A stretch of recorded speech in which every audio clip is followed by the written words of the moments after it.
who don't know me, I'm Dr. Elena Sherwood. I'm an author, a therapist, and a life coach. So welcome to my Ask That Therapist Chick Live. I hope you get something valuable for yourselves here today. I may or may not see your comments as if you post them, but I'm sure going to do my best. So, good morning, everyone. Good morning. I am here in Ottawa, just outside of Ottawa, in case people are wondering where this broadcast is coming from. So, for those of you who don't know me, I run a group called Let's Get Real. So this is also live streaming in that group this morning, and so I might have some of you lovely folks joining in today. And my mission in everything I do is, it's really only one message I try to transmit. Know yourselves. I want for you, the life is much fuller, better, richer when we know ourselves. So I'm going to get right to the questions for those of you chomping at the bit for some answers today. Today I'm going to answer two questions that are related. I always love these. And actually, just as a side note, all the questions I do get are always related in some way. Okay, so how do I know that my marriage is in trouble? Right to a marriage one today, folks. How can I tell if my marriage is in trouble? Well, if only it were that easy. Let me premise this by saying research shows that for any relationship, whether it's marriage, whether it's long-term, anything of permanence, it needs three things. It needs commitment, a sense of no matter how hard things get, we don't leave, we don't quit. It needs intimacy, the strong feeling of we really do love being together. I don't like the distances. I don't like the time away when it's necessary. So intimacy, commitment, and respect. So respect is big, and respect isn't pleases and thank yous. Respect isn't opening a door for you or making you lunch. Respect is about feeling valued. So I'm telling you all of this because it's relevant to the question of how do I know that my marriage is in trouble? If when I've listed these things, you're wondering if your relationship has all three, intimacy, commitment, and respect, then this is important. Okay. Relationships always go through ups and downs. And just like humans, relationships have a developmental cycle. And in every cycle, whether it's we're still dating or we're in that kind of honeymoon stage and everything is amazing. So there's that beginning thing, and then there's the settling in and then really getting to know each other. You don't really get to know each other until you live together, until you're together and start planning. So in every one of those are going to be bumps because that's life. Just like as humans, in all of our little growing pains, there's bumps, there's changes, there's transitions. Relationships can very easily go through bad patches, but it's still a good relationship. Good marriage, bad patch. It happens. Now, I say this because if you look into the areas of intimacy or commitment or respect, if there is trouble, it would be showing there. Is it that there is less and less valuing of me? Is it that there's a sense that we're not really all that committed and here's another thing about commitment. Commitment means that when there is something in the way and it's hard, you plow through it. You don't shove it aside to say, I hope it goes away. You deal. And so if there's a relationship where there are many things that we don't talk about that. Oh, we don't go there. Oh, I can't show my full whatever. If there's a lot of these things, then the trouble could be real. And I'm not saying that you are doomed. What I'm saying is what matters is paying very close attention to these things and to speak up. Because people get stressed when there's stress in a relationship. And that could mean many things. It could mean that both of you are just tired. There's a lot going on in your lives. And so if that's kind of the biggest issue, you kind of have to just write that off as that's just part of the progress. That's just part of the transition point we're in, and that's okay.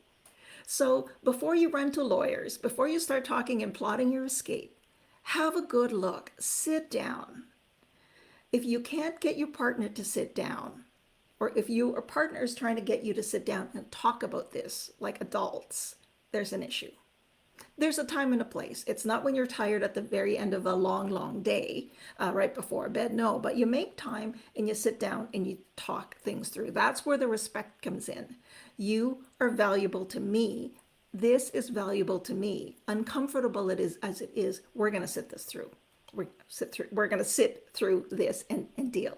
So if you can't do that, that's a big, big issue.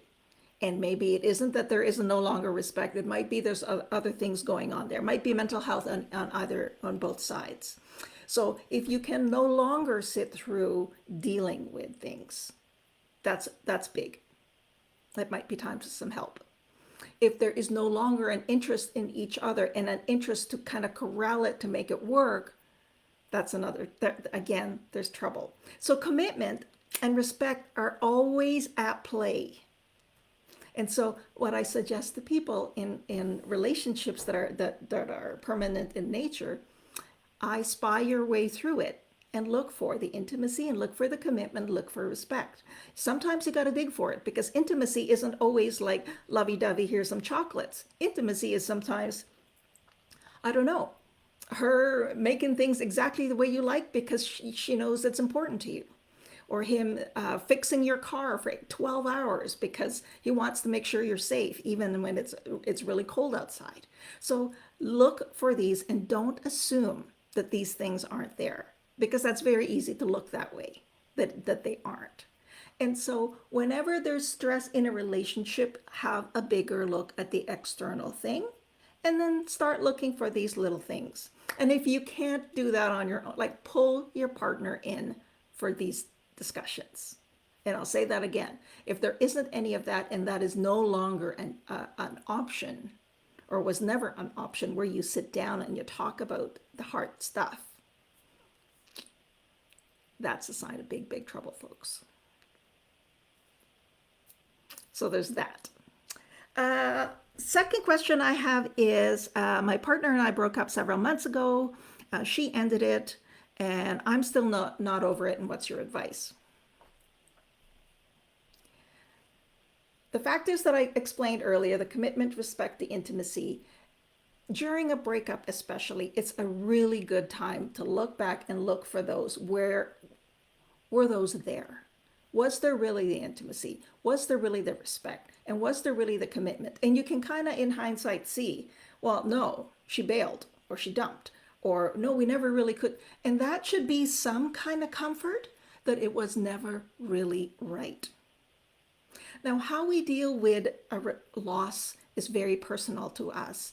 And depending on what else what is going on in our lives, maybe we're in a new job, maybe we're in a job we absolutely hate and we've been wanting to make some big changes. Maybe, there's, I don't know, loss in the family or something other big. When there always, folks, have a look at a bigger picture and what else might be going on. Because all of those things are little factors. Those are all little slow burns in your brain taking some energy.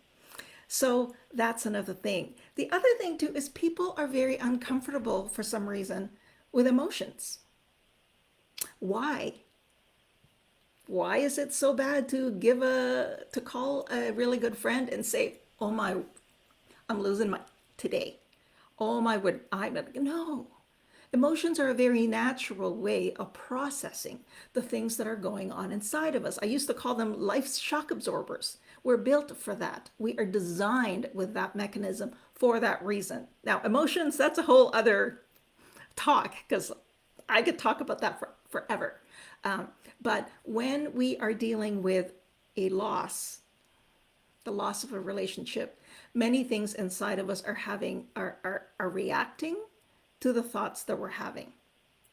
And so when we can be clear that it was never right, that should be a comfort.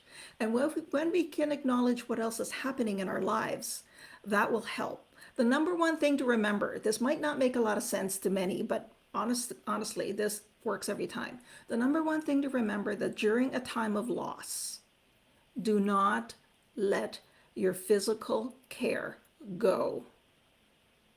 Keep up your nutrition. Keep up some kind of hydration system. Move a little bit. It may be the last thing you want to do, but you have to remember this physical body is what you are needing to get through this. And everything is 200 times worse when you're starving and you're undernourished and you're dehydrated and you're fatigued and you're not sleeping well. And so, my number one thing is yes, take care of your physical bodies, take care of your mental minds by real, and I mean real conversations with someone. If you don't have anybody in your life to have a real conversation with, look me up here, chat with me. I'm all about the real. This is all I do is real because that's just where life ought to be. That's my crusade I'm on. So that's pretty much that I. The other thing too is try not to engage in self-blame in something like that because we are all human. None of us have it all together. None of us are doing a perfect job. None of us. I don't actually like the perfect unless it applies to like shortbread or chocolate or something, but definitely not anything human because humans are not designed that way. Okay, so I think I talked about yeah, I talked about that. I talked about that. If you guys have any questions, if you have anything that you would love for me to cover here, please, please, please message me. I have all kinds of time for valuable questions, folks. This is why I'm doing this. I would love for it to be useful to everybody in their everyday lives. And if I said a lot of things here and it didn't quite make a lot of it made sense, but only a little bit, message me. I will gladly engage in conversation about any of this stuff. So, lovely folks, thank you for your valuable time. I do appreciate it. All of my episodes I do eventually post on my YouTube channel. And so, anyway, you all know where to find me. You all know how to reach me. Have a lovely, fantastic day.